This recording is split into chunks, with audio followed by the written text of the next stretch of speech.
everybody, AD Jackson 330 here, and today I'm filming a little video on one of the hottest items in the planner community at the moment, which is, of course, this gorgeous sparkly paper from Hobby Lobby. And it's actually called the Holographic Glitter Iridescent Self-Adhesive, and these are 12 by 12 sheets.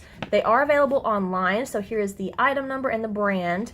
And Paper Studio is the brand that goes on sale at Hobby Lobby pretty frequently for half off, so wait for one of the sale cycles. Don't do like I did and run in and just buy an entire stack at full price.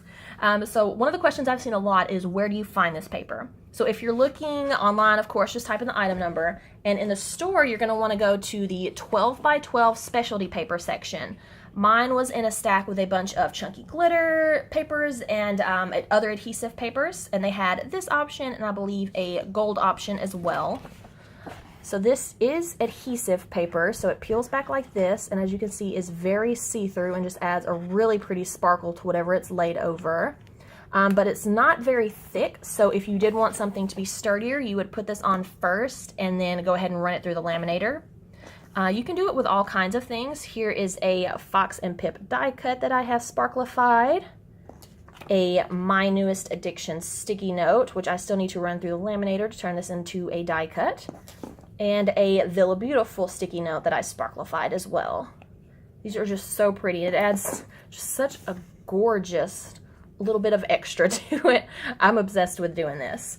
So I thought I would do a little demonstration because it is so huge in the community right now. There are a lot of people kind of wondering, okay, so what is the process? Is it easy to do?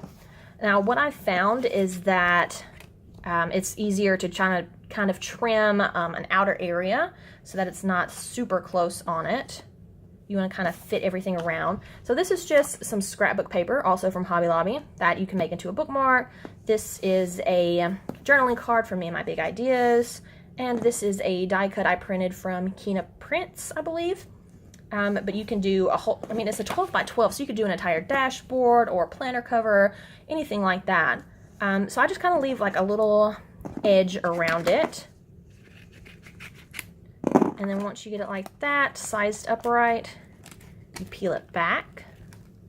And this is stuck once it's stuck on. So if you try to peel it up to adjust it at all, it will rip up whatever you're trying to put it on. Take that from my experience. So then you just lay it on top and press it down. And then of course you would trim, and I'll fast forward through that.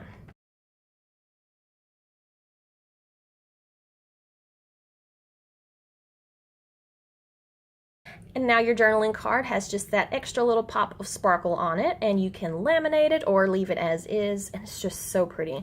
I feel like I want to sparkle everything I can get my hands on. So the same works with this.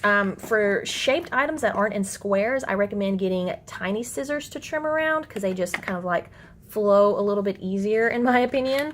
These are from a Paper Panda box. I want to say probably 2 years ago actually.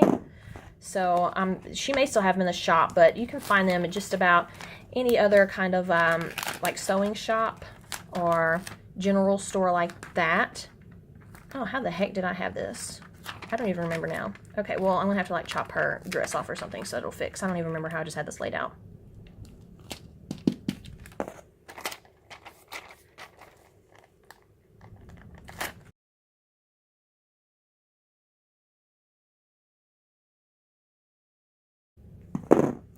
And there we have it. Now your die cuts, your journaling cards, dashboards, everything you own can be sparkly. And last but not least, I'll do the bookmark as well.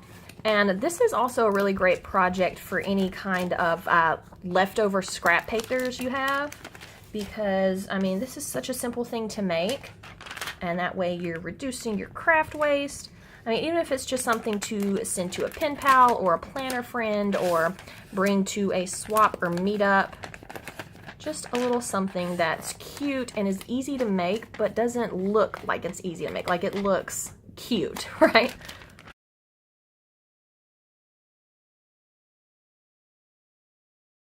And to finish off this project, I would probably slap some pretty scrapbook paper on the back, maybe round the edges, and then run it through a laminator, and you have your very own bookmark out of scrap paper. And that's it, just a quick little rundown on this really cool paper, and I hope that you all enjoyed watching. If you have any additional questions or anything like that, please leave those in the comments below. As always, thank you guys so much for watching.